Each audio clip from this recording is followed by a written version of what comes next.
What do most Fortune 500 executives have in common? They learned important lessons on the fields and courts of their high school and collegiate sports teams. This is true for both men and women. Ernst & Young found that a whopping 94% of women holding a C-suite position played sports. Their wins and losses shaped their habits and who they would become. Join me on my journey to sit with some of the brightest executives in the world as we discuss how sports shape their professional trajectory. In partnership with Chief Executive Magazine, the voice of America's CEO community. I'm your host, Don Yeager, and this is Corporate Competitor Podcast. It is week 4, celebrating John Maxwell's League of Extraordinary Leaders. And with me for today's episode is Jeff Henderson. Jeff was recently named one of Forbes magazine's top 20 speakers. His latest book, Know What You're For, has equipped business leaders to close the gap between what they are known for and what they want to be known for. His business experience includes working in marketing for the Atlanta Braves, as well as several years at Chick-Fil-A, where CEO Dan Cathy once said Jeff was, quote, one of the 5 best employees the company has ever had. Wow. Today, we're bringing his wisdom to you. I have my notepad ready, and I hope you do too. We all have different roles and responsibilities, but we're actually all doing the same thing. Every day we get to come to work as a team and we get to shrink the gap between what we want to be known for and what we are known for. And your specific role in shrinking the gap is this in accounting, is this in marketing, is this in human resources, is this in operations. So when they understand how their role and their gifts play into the overall mission, you've got a team. Jeff, thanks for joining us. Don, great to see you again. Thanks for having me on the podcast. I'm very, very honored. Well, it has been fun to have spent this month in conversation with some great colleagues of ours. And late in 2021, our mutual friend, John Maxwell, made a pretty major announcement within his organization. He shared that he's making some shifts within his business, and his business has largely been built on John's persona. Right. He's such a strong and amazing human, but he's going to add some new voices to his team that are aligned around philosophy, from persona to philosophy. And he dubbed these 5 new voices, I love the phrase, the League of Extraordinary Leaders. And you're one of those rock stars. When you first heard that John was building something like this and that you were going to be in the mix of all of those voices, it has to be quite an honor, I'm sure. I thought they had the wrong Jeff Henderson. There's a Jeff Henderson that won the Olympic gold medal in 2016. And then there's a Chef Jeff Henderson. Chef Jeff. That's right. I can't cook anything. So I thought maybe they have the wrong Jeff. Those are the 2 more popular Jeff Hendersons. But, quite an honor. You know this in your line of work, Don, because you meet so many amazing people. And there's that old adage, be careful when you meet your heroes, because sometimes your heroes will let you down. Often. John Maxwell has been a hero to me and has only elevated my stature the closer I've gotten to him. What John's doing is really unheard of, because when someone builds a company around themselves, which makes total sense, what John is focused on is adding value, and he's focused on the long term. He's focused on longevity and how can he have the greatest impact.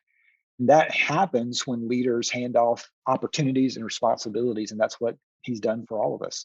We were both at a dinner with John the night before he kind of made this announcement on a stage in Atlanta. Right. And it really struck me when he said, most people at my age, 74, they can't say that the future is brighter. But I look around this room and I believe I can say that. And I thought, wow, that really caught me. I mean, I had a lump in my throat listening to this man of amazing accomplishment say, the future, because of you, is even brighter within our organization. The humility that takes, it's really, really extraordinary. Not only that, I mean, obviously that was very public in that world, but just last night, I got a handwritten note from John just thanking me for the year. And I remember I was very blessed to work for a multi-billion-dollar company called Chick-fil-A, working in marketing 24 or 5 years ago. They actually had something called Chick-fil-A University. And the first cassette tape, you and I remember those, Don, that they gave us was a leadership talk from John. And that was the first time that I had a thought. I thought maybe I can be a leader too. Because from my perspective, I thought leaders were all extroverts and they all said, hey, there's a mountain, let's go climb it. For me, I'm an introvert and I point at the mountain and say, hey, do you see that mountain? Do you think we could climb it? Let's go together. I didn't know that was a form of leadership. So to hear this tape and then all these years later have John say to you and to me and others, hey, come join and be a part of this, it's really extraordinary. What a gift. Before we dive into your sporting career, because I can't wait to ask you about the short shorts, but we'll get to those. I want to talk to you about your book, Know What You're For, a growth strategy for work, an even better strategy for life. What an impactful piece of work. I loved reading it. I loved understanding your thought process. And there's so many great takeaways in what you were offering there. Do you mind sharing a little of that book? What inspired you to write it and that concept of knowing what you're for, which seems almost simple, but it's some of the greatest concepts out there are. Simple wins. I'm a huge believer in simple. And simple isn't easy. Simple is difficult. But if you can get really simple in your vision and your purpose, it becomes portable. People can talk about it. You know this as a word crafter yourself. The language of organizations is infinitely important. Right. This isn't just true for writing books or writing talks. So I was very blessed to work for example, at Chick-fil-A, and I saw just massive sales growth. Then I worked at a nonprofit, a church that a couple of years ago was named the largest church in America. I was with a mentor of mine a few years ago, and I said, I'm just feeling really blessed. I worked on the front lines of this very successful restaurant business, and now I've been on the front lines of this very successful nonprofit. And he pushed back a little bit and said, well, yeah, it's a blessing, but it's a stewardship responsibility. Whoa. What have you learned? And what can you share with the rest of us about what catalyzed that growth? And he said, if you could boil it down to half a piece of paper, that'd be great. So just reflecting on my experience, it came down to two questions. Question number one is, what do you want to be known for?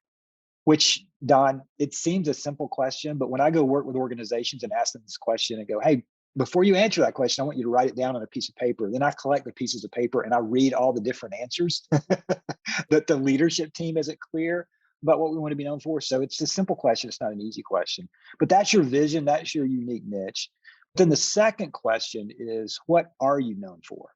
And that's the customers or the people that you serve.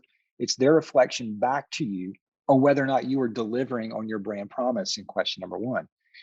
When the answers to those two questions match, when what you want to be known for is what you're known for, then you leverage the greatest form of advertising the world will ever see, and that's word of mouth advertising, positive word of mouth advertising. Right. And then when we launched a church in the northeast suburb of Atlanta, we kind of coined this phrase, for Gwinnett. For Gwinnett. For Gwinnett. For far too long, many people are more familiar with what the church is against rather than what the church is for. We want to be known for what we're for. That's great. So we bought this piece of property that the church now exists. It was about 10 years ago. And we put a sign out there that just said, hashtag for Gwinnett. It was not GwinnettChurch.com. There's no Bible verse. There's nothing like that on it. And people ask me, well, how are they going to know it's a church? And I said, exactly. They got to figure it out. And then we gave everybody t-shirts that said for Gwinnett. And then when they went into the grocery stores and the ballparks, that created conversations. A couple of years later after this done, I came to work one day and I got a coffee mug from a church in Winnipeg, and it said for Winnipeg. Wow.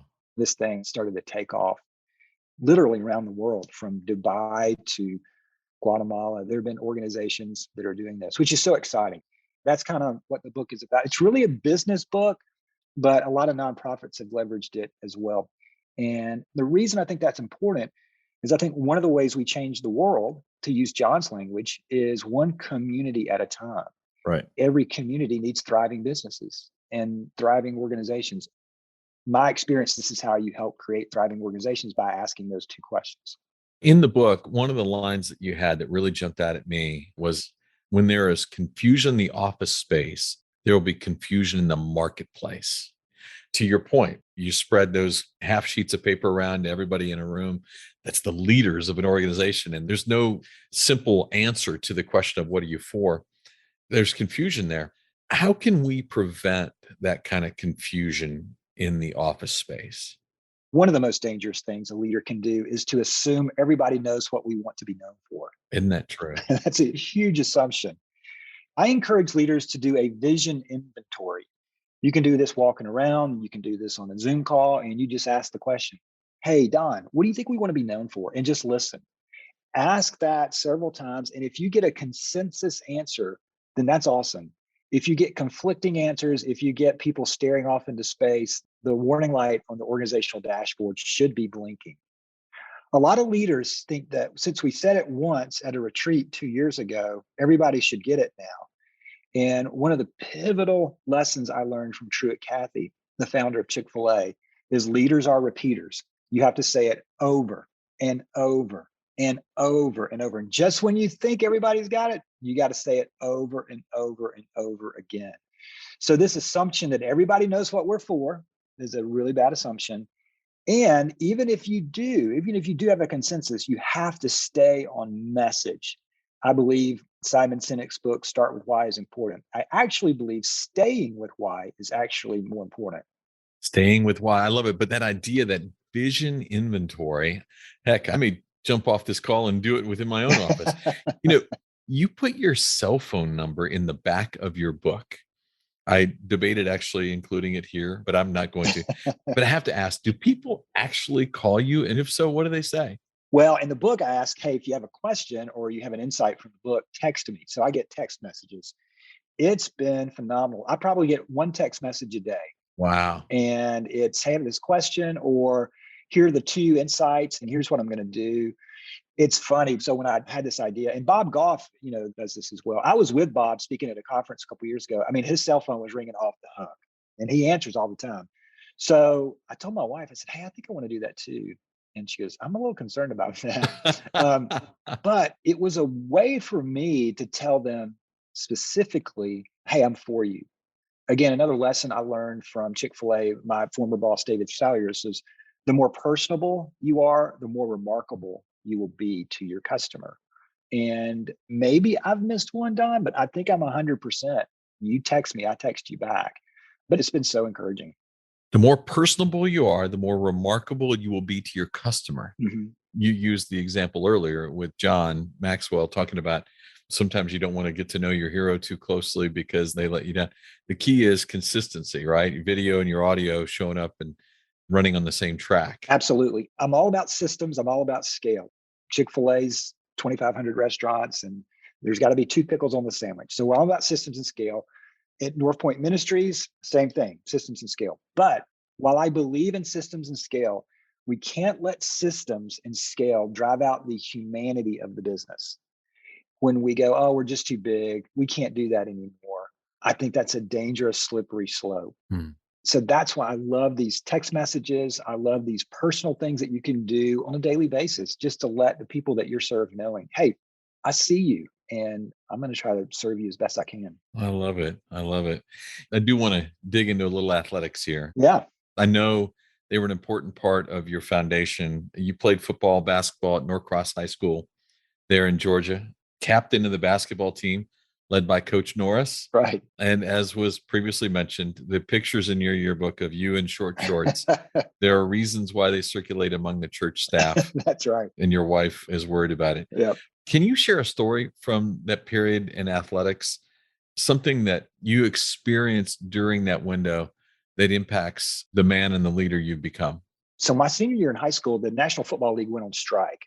That was right when we were starting basketball practice my senior year. So one of the Falcons actually played high school football for our high school football coach. So he called them and said, hey, could the team come over to the high school and work out to stay in shape while we're trying to figure out the strike?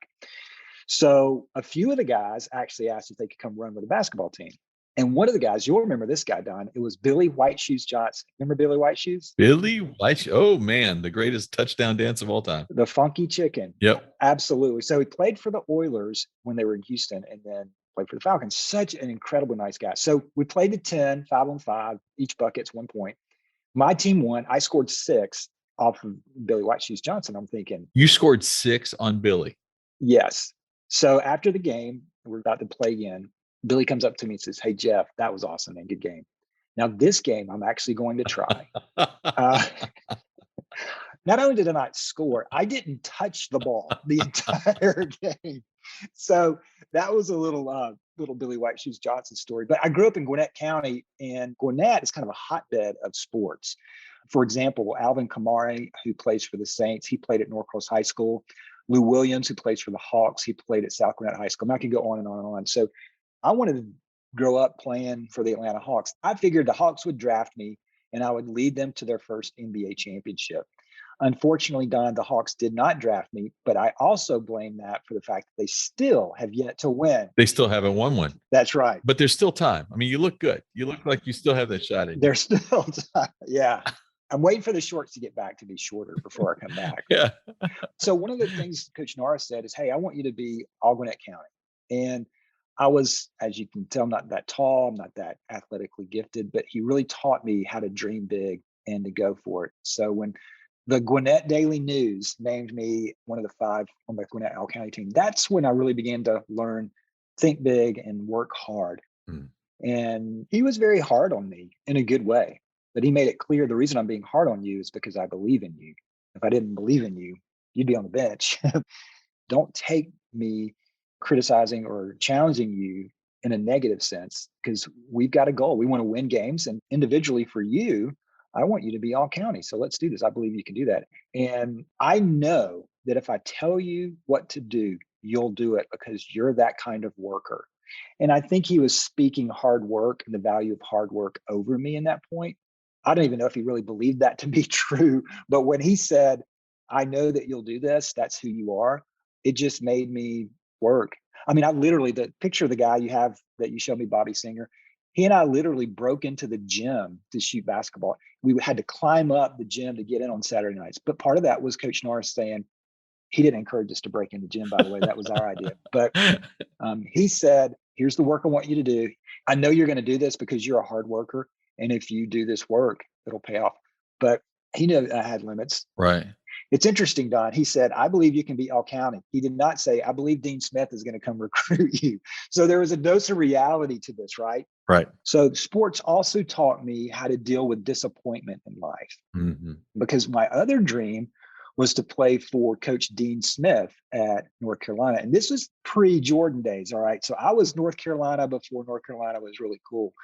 North Carolina did not recruit me or sign me, but I signed with that other basketball powerhouse that everybody's familiar with, Truett McConnell Junior College in Northeast Georgia. Oh, there. I mean, that's a definite pathway to North Carolina. I'm surprised you don't have anything behind you referencing Truett McConnell Junior College. But my very first practice, Don, I realized I'm the worst player here, and my dream will end here in Cleveland, Georgia. It was a 2-year college. After that, I transferred to Georgia, and sports for the first time in my life was not a part of my life. And I would love to tell you that it didn't bother me, but I think I walked around in a funk for about a year. Going, what am I going to do with the rest of my life? Understanding how to deal with disappointment, sports really introduced that to me at a fairly early age.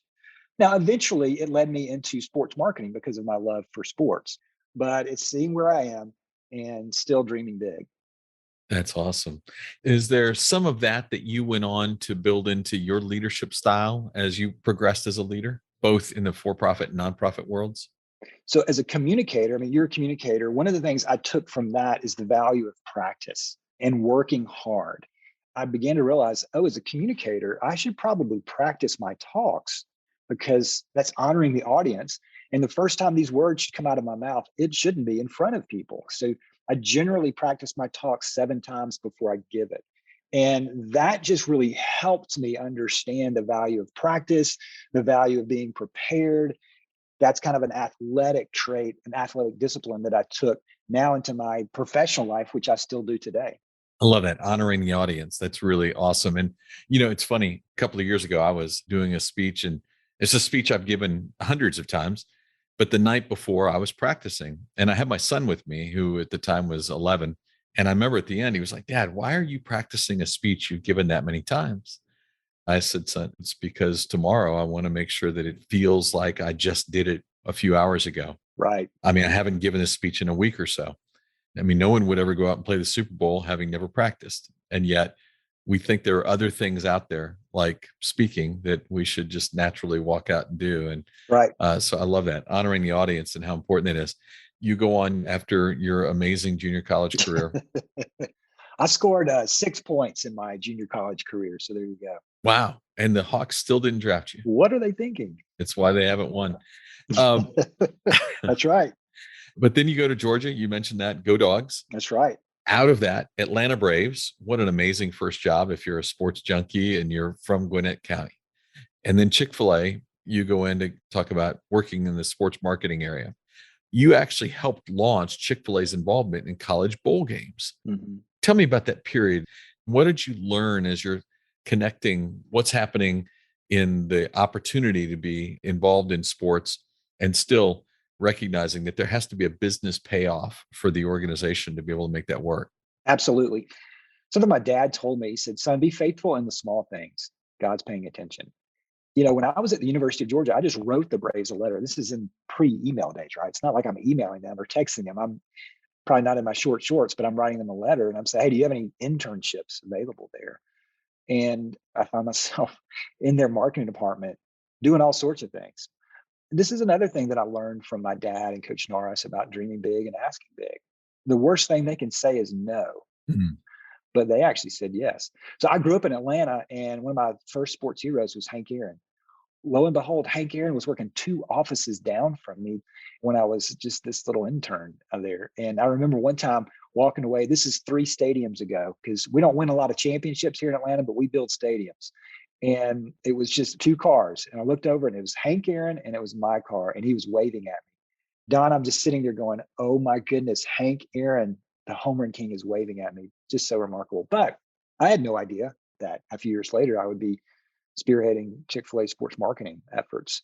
At Chick-fil-A, we couldn't say, we just want to be involved in sports because we grew up loving sports. What was the specific marketing advantage for that? And for us, at Chick-fil-A, the distinguishing customer characteristic is that the Chick-fil-A customer has a college education. And so at that time, we were really primarily in the Atlantic Coast Conference and the Southeastern Conference states. I mean, if you put a map of Chick-fil-A, that's where the bulk of the stores were. Right. And Truett Cathy had a legacy of providing college scholarships for team members.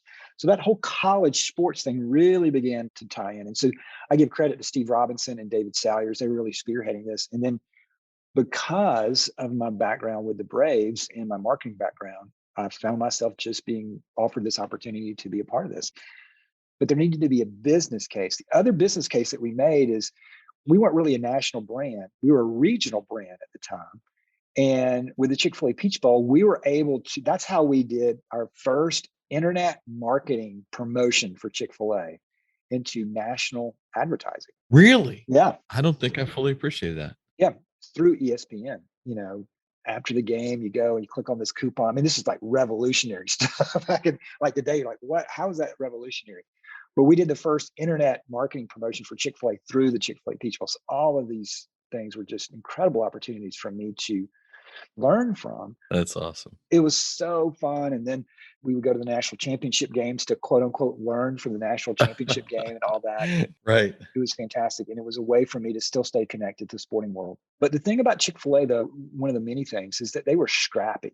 They knew that oftentimes the bigger your advertising budget, the lazier you're thinking. And they never wanted to fall prey to that. They called it street fighter marketing. That's what we're going to do. We can't compete nationally, but we compete on the street corner. So we always wanted to have that scrappy, bootstraps, entrepreneur kind of a feel to everything that we did. Wow. I like that. So when I launched 3 churches in the Atlanta area, I took a lot of the lessons I learned from Chick-fil-A and just applied them to that. And they really worked. I love that. The bigger your advertising budget, the lazier you're thinking, because I think that's true in so many areas. Right. We think at a certain stage that you don't have to be as creative because I'm the gorilla. I'm here. You've got to pay attention to me. And the hardest thing, I think, is to get bigger and stay scrappy. Yeah, the hardest challenge. In fact, I was at Chick-fil-A yesterday and we were talking about this. The hardest challenge sometimes isn't obstacles. The hardest challenge is success. I think it was Abraham Lincoln that if you really want to test someone's character, bless them with a lot of success. Mm-hmm. And it's challenging because growth is not guaranteed. When you start thinking growth is guaranteed, that's the first step towards stagnation. In fact, part of what I did at Chick-fil-A was help launch stores too. And a lot of times they're like, oh, let's have a soft opening. We were like, nope, there's no such thing as soft opening, because the higher initial sales, the higher sustained sales. Sometimes I would see operators talk themselves out of going all out because they didn't want to have lines in the drive-through, and I totally understand that. But I believe one of the best things that Disney does from a marketing standpoint is when they have to close the gate and say, I'm so sorry, we're full. Maybe you can come back tomorrow. That's maybe my marketing brain, but this idea of we got to be scrappy and we got to fight for growth, they've done that, which is why I think they have increased same store sales every year for the last 50 years. Any advice there that you have for leaders, for those who are listening here, about how to stay scrappy? Because again, as you said, one of the easiest things to do is to fall into a comfort zone and become complacent. We call it defying human nature around here, is what we talk about when you're trying to avoid complacency. What advice would you give to someone on how they can best avoid the human nature, that tendency? I think it's understanding the difference between success and excellence. Success is comparing yourself to somebody else. Excellence is comparing yourself to your own potential. And when you compare yourself to your own potential, there is no finish line. You're not going to get to a point where like we have arrived. And that's why I love about what Chick-fil-A still does to this day. I mean, yes, can they learn from competitors? Absolutely. But they do not benchmark themselves against their competitors. They benchmark themselves against their potential. Several years ago, the Chick-fil-A sandwich was number one in every market. So you could go, all right, we've arrived. But they said, you know what? We still feel like we can get better. And that created a lot of conversations. And in fact, eventually led to them redesigning the entire process of making the Chick-fil-A sandwich. So they were going, you know what? We're not going to compare ourselves to our competitors. We can compare ourselves to our potential. That's excellence. When we launched a church in Buckhead, which is northeast of Atlanta, about 18 years ago, instantly, in a matter of a few weeks, there was 6,000 people there. And I remember one of our staff members stopped by me and said, man, this is so successful. Wow.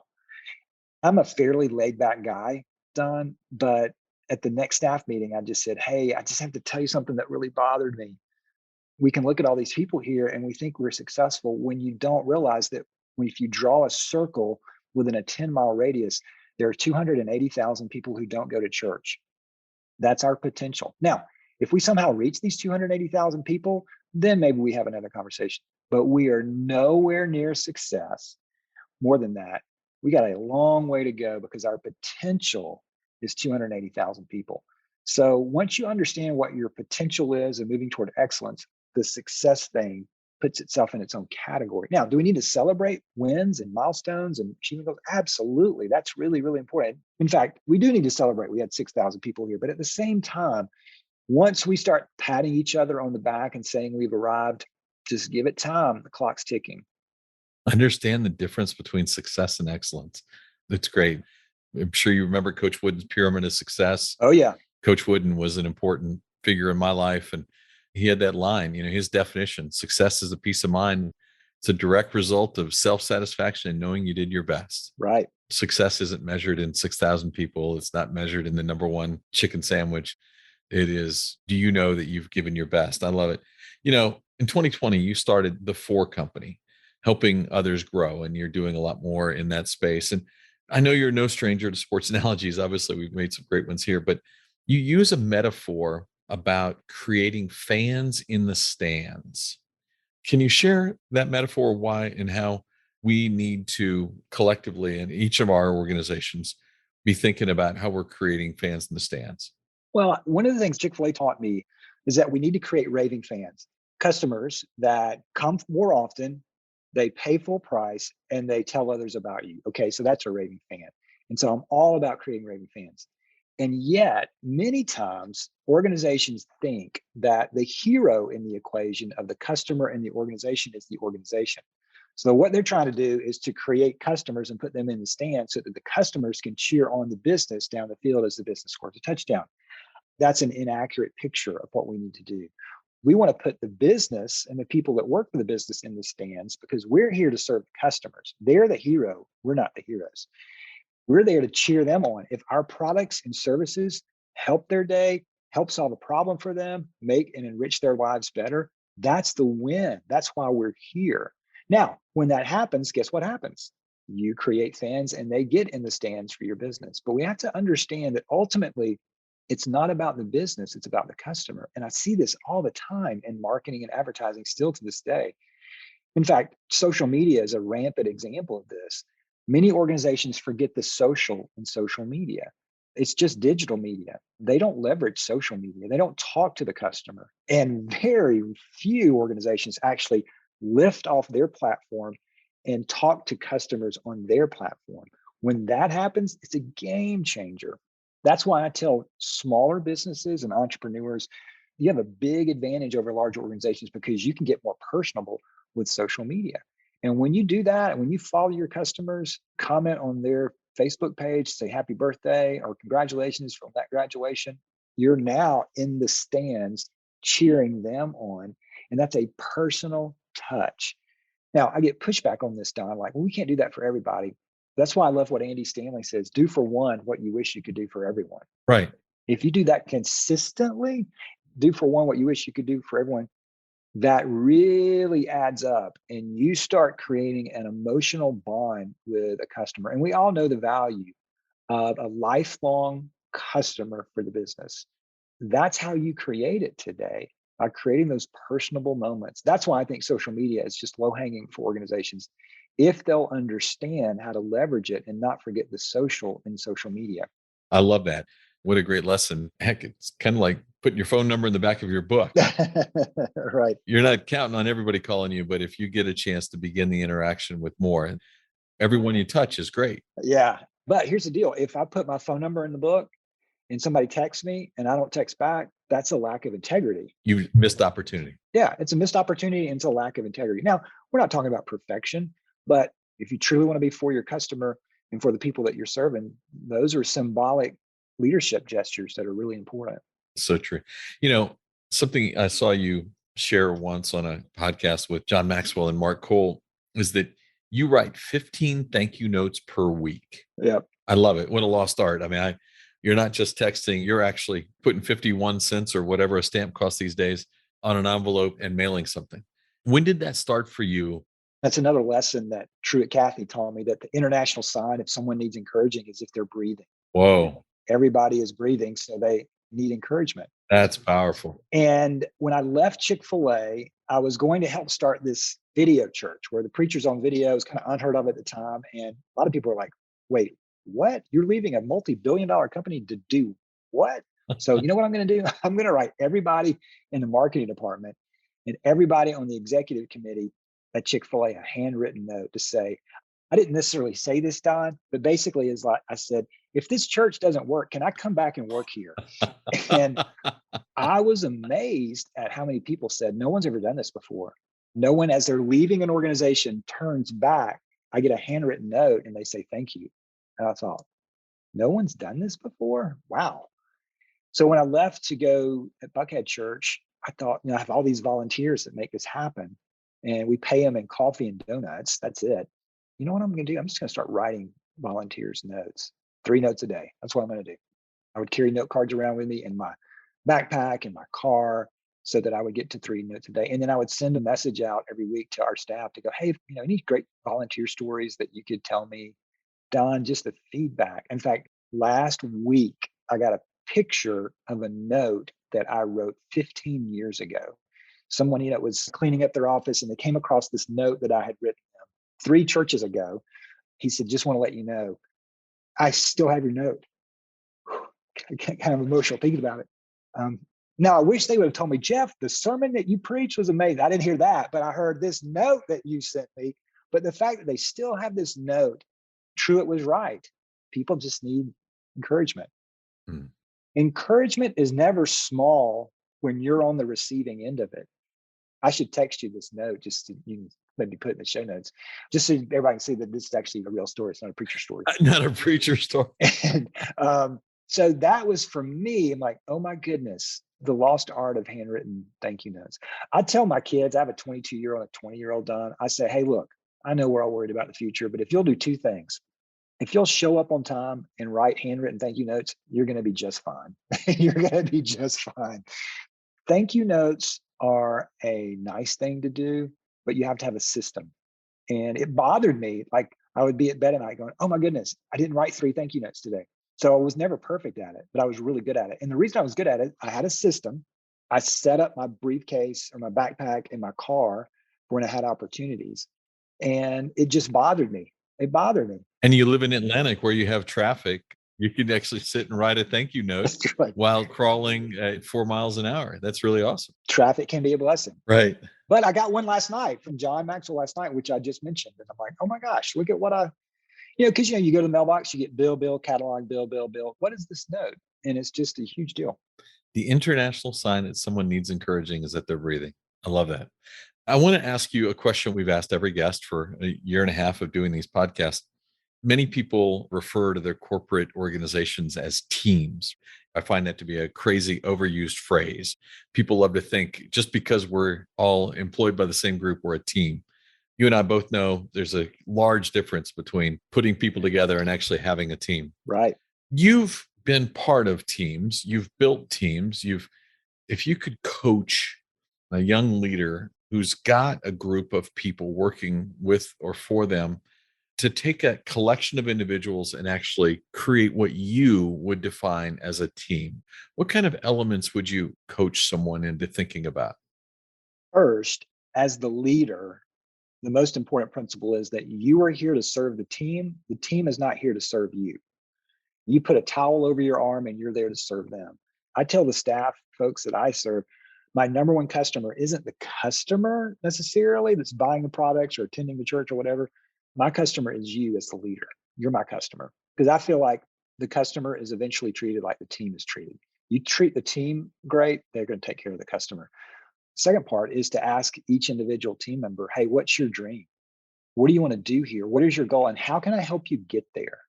And if your goal is someday not to be here, but that the time here helped serve you well to where you want to go, that would be a win for me. Now, I don't want you to leave. I want you to stay the whole time you want to stay here. But if you have a bigger dream that's outside of this organization, I want this time here to be well served. And I want you to think back, wow, my time at this organization was well spent. Then understanding what their gifting is. A lot of folks have not done the hard work of understanding what are their gifts and strengths and talents. There are folks who spend more time picking their fantasy football team than they do understanding what are their strengths and gifts and talents. They can't then complain about, well, I'm just not where I want to be in life. I'm like, well, you don't know where I call it God's thumbprints on you. And God's thumbprints on you are clues about his plans for you. Then help them understand, what do we want to be known for? And then what are we known for? And here's the gap, because in every organization, there's a gap. There is. Every day we get to come to work as a team and we get to shrink the gap between what we want to be known for and what we are known for. Now, we all have different roles and responsibilities, but we're actually all doing the same thing. We are shrinking the gap between what we want to be known for and what we are known for. And your specific role in shrinking the gap is this in accounting, is this in marketing, is this in human resources, is this in operations. So understanding first, you're here to serve the team. Understand the dreams and goals of every team member, then understand the gifts and talents of every team member. And when they understand how their role and their gifts play into the overall mission, you've got a team moving with momentum in all cylinders because they understand where we're going. I totally agree. Can you share the meaning behind your phrase, no snooze alarm organization? Well, the snooze alarm, oh no, I've got to get up and go to work. If they're hitting the snooze alarm 3 or 4 times, like, oh, I got to go to work. Oh no, then there's something missing. And as leaders, we have to ask, not what are they missing? We have to ask, what am I missing? Why am I not creating an environment that causes them to want to wake up before the alarm? I want to create an organization that everybody wakes up and they beat the alarm because they can't wait to get to work or they can't wait to get on the Zoom call, where they wake up and they go, oh no, it's only 4 a.m. You mean I got to wait 3 more hours to get up or whatever? I'm ready to go. Now, that might be too idealistic, but I think that should be the goal, that the team is so excited. They don't say, I have to do this. They say, I get to do this. And they wake up before the snooze alarm because they want to get there early. That's not to make them do more work. It's because when they have purpose waiting for them at the office, purpose compels them forward. That's what everybody is looking for, purpose and meaning. Yes. Part of my role at Chick-fil-A was to represent the company with Coca-Cola, specifically as it relates to marketing. And I'm a huge Coca-Cola fan, Don. Just so you know, that's what we have to do here in Atlanta. We have to drink Coca-Cola, right? I'm with you. There you go. So when I worked with Coke at Chick-fil-A, their top mission was create shareholder value. That's what we're here to do. We're create shareholder value. And every time when they said that, I would raise my hand and I go, I don't think that's your goal. Create shareholder value. You don't create shareholder value by focusing on the shareholder. You create shareholder value by focusing on the team that serves the customer. And then they went through a couple of lawsuits shortly after that. Now they've changed that. And again, I love Coca-Cola, but I think you have to understand that if we can create an organization that where purpose and meaning is waiting on customers, then they're going to serve the shareholders or the customers because it's just part of who they are. It's in the ethos of who they are. So that's why I wanted to do that. I wanted to create a purpose-filled organization that truly understands what we want to be known for. Wow. I love it. We're definitely going to put a link to your book in the show notes, but I also can't wait to share that thank you note. I'm looking forward to seeing how having that kind of impact on somebody and what an encouragement that'll probably be for me as well. Where can people find Jeff Henderson? JeffHenderson.com. That's not the Olympian. Not Chef Jeff? Not Chef Jeff or not the Olympian. It's funny, Don. I was on another podcast earlier this year and the podcast starts, no lie, the guy goes, I have never interviewed a gold medalist before. I'm so honored to have you on this, Jeff. And I thought at first he was kind of making a joke. I'm like, yeah, I'm a sports fan too. Blah, blah. He goes, so tell me what it was like to really work hard toward that gold medal. I'm like, I'm the wrong Jeff Henderson. So anyway, JeffHenderson.com, and they can find all the resources there. And then I'm working on a new book that comes out in August called What to Do Next. We're kind of in resignation nation right now, right? Going, okay, people are quitting their jobs and they're asking, what do I do next? So that's what this book's about. So all that will be heading the way shortly on JeffHenderson.com. Jeff, what an honor. I'm looking forward to being your teammate. I'm excited about the opportunity to spread messages far and wide together. So grateful that today you were a corporate competitor. Thank you. Well, Don, I'm a huge fan. Such an honor, and I've enjoyed working with you and Savannah and the team. I look forward to seeing you soon. What an amazing conversation. There's a reason why Dan Cathy calls him one of the 5 greatest employees Chick-fil-A has ever had. And think about all the employees who have made their way through that unbelievable organization. My greatest takeaway was when he talked about understanding the difference between success and excellence. When he first said it, I wasn't sure exactly where he was going to go, but that idea that success for many people is comparing yourself to competitors, comparing yourself to others. Excellence is comparing yourself to your potential, and there is no end to the excellence game. Our job, our responsibility should be to constantly be chasing excellence, chasing greatness. I also loved his ideas around the lesson he learned from Truett Cathy about the international sign that someone needs encouraging is that they're breathing. What a powerful lesson. What a great thing to have learned from an icon like Truett. And actually from that, I'm going to issue you a challenge. I'd like each of us to commit to write a thank you note to somebody before the day is over. In honor of the lessons learned from today's conversation, let's write a thank you note to someone to say how grateful we are for what they've contributed and added into our lives. I am so grateful for this month, for the opportunity to celebrate the League of Extraordinary Leaders put together by the John Maxwell team. Jeff certainly left us on a high note. If you could share one habit, one thing you've done consistently that allowed you to separate yourself from your competitors, what would it be? In my 30-year career, 2,500 of the greatest athletes, coaches, and leaders answered that question for me. This is Don Yeager, who did that that article I was telling you about. Don, Dave Sims with Coach K. How you doing? Hey, Don. How you doing, my man? Great, sir. What they gave to me is what I'm giving to you in my online course, Journey to Greatness. Through engaging storytelling and on-demand videos, you will learn the 16 habits that will jumpstart your personal growth. I will instruct you on how to apply these winning characteristics to your life through custom workbook exercises. We are slashing the price for our podcast listeners. Lifetime access to Journey to Greatness is normally $399, but for our podcast listeners, it will be $49 with the code podcast at checkout. Click the banner on corporatecompetitorpodcast.com to enroll. Thanks for listening to the show. I would be so grateful if you left us a rating and a review. We will be rolling out a new episode every Wednesday. To be the first to listen, subscribe to the podcast on our website, corporatecompetitorpodcast.com. Plus, as a thank you gift, you will receive a free chapter from one of my best-selling books on the habits of high-performing teams. Stay in touch by connecting with me on social media at Don Yaeger, Yaeger, on Twitter, Facebook, Instagram, and LinkedIn. Until next week, I appreciate you.